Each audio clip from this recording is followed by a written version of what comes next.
Last week, OpenAI launched its long-rumored browser, ChatGPT Atlas. Some say it might change the way we interact with the web forever, just like the metaverse. Others think it's not that useful and kind of unimpressive, also like the metaverse. But the loudest headline by far is that Atlas marks the beginning of the so-called AI browser wars. But does it? In this edition of The Grip, we're going to break down what ChatGPT Atlas actually is, what makes it interesting, and why there will be no blood. Or war, for that matter. OpenAI positions Atlas as a browser with ChatGPT at its core. And while that's technically accurate, it feels more like a Google Chrome wrapper with ChatGPT stapled on. After all, Atlas is built on Google's Chromium chassis, the same framework beneath Google Chrome, Microsoft Edge, and Perplexity's AI-powered browser, Comet. But that's not all Atlas has in common with Google. Its web search feature uses Google as its default search engine. That's like throwing a party and telling everyone to check out a cooler one down the street. Okay, so the actual search functionality and underpinnings of Atlas aren't anything new. But when you use ChatGPT within Atlas, that's where things get really interesting. Yeah, just kidding, it's literally ChatGPT. You ask it questions, it gives you answers. Sometimes it's right, and a lot of times it's not. Either way, it delivers with unbridled confidence. So what's actually different about Atlas then?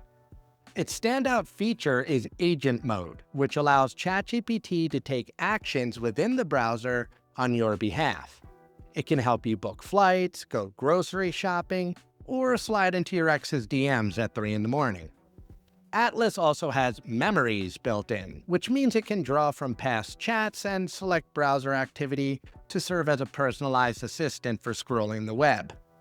For example, you can ask it to recall every recipe you browsed last week and recommend something spicy.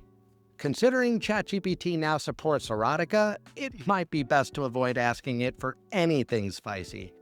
Isn't it funny how big tech always uses soft language when it comes to data collection?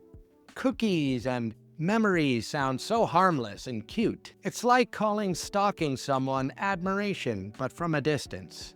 Unsurprisingly, ChatGPT Atlas is raising a bunch of security concerns. Because memories recall your activity across sites, it builds a pretty detailed profile of you using your habits and preferences. That means your data is being tracked, stored, and potentially exposed. Giving an AI-powered browser this degree of information could make you a target for bad actors. And boy, is the internet just full of them. Another major concern is prompt injection, which is a concern shared by all AI browser agents in general. Prompt injection is when someone hides sneaky text or code on a web page that tricks an LLM into doing something that it shouldn't. For example, a prompt injection could secretly trick an AI agent to share the username and password used by a visitor on a login page. This is sort of like the early days of SEO when black hat marketers would hide keywords on a page by matching their text color to the background color. Pure genius. While there's currently no foolproof solution for prompt injections yet, Atlas does allow users to turn off memories and leave their agents logged out of online accounts. However, doing that hampers both personalization and agent mode altogether. Cool story. So why should marketers care about Atlas? Aside from the constant concern of losing search traffic to AI-generated summaries of your content, marketers will now need to account for agent mode activity on their website. These agents browse sites, click links, and even fill out forms on behalf of users, creating engagement that looks real but doesn't necessarily reflect human intent. As a result, analytics can become harder to trust and attribution can be sullied. What's also significant is that Atlas offers a wide-scale glimpse of the personalized web. That means a future where much of the internet is streamlined and tailored to each user's preferences, habits, and history. This could lead to people only seeing content they favor from sources they favor, and overall depth of engagement or time spent on websites could drop significantly. And no doubt, with the rise of the personalized web will come personalized ads, built around ChatGPT's memories of you. Look, the personalized web could be the next big digital frontier, but will Atlas be the one that's planting the flag? I highly doubt it.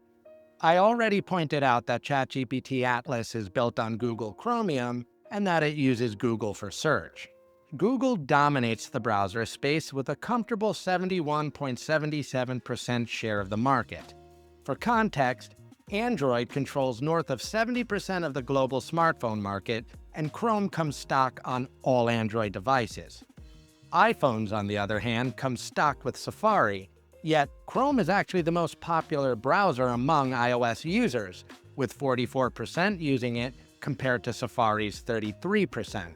Not only does Chrome dominate market share, but it commands loyalty. Meanwhile, ChatGPT is having a hard time getting a significant percentage of its users to pay for its service, and overall usage is showing signs of dipping, especially in Europe.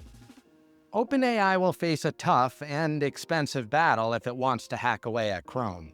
As for search, Google's grip is even tighter, commanding roughly 90% of the global search engine market.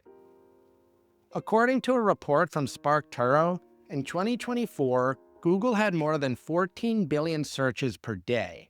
At best, ChatGPT had just 37.5 million. That means Google processed 373 times more searches. In 2025, it's projected that ChatGPT has less than 1% of the search market. Again, tough fight to pick if you're OpenAI, and I'm sure making Google the default engine in Atlas isn't helping them gain any ground.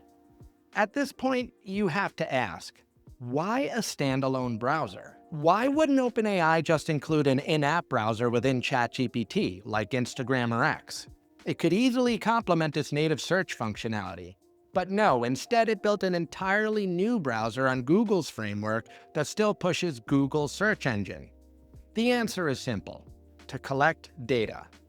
OpenAI's mounting scramble for profitability and diversified monetization strategies led them to hiring Fiji Simo back in May.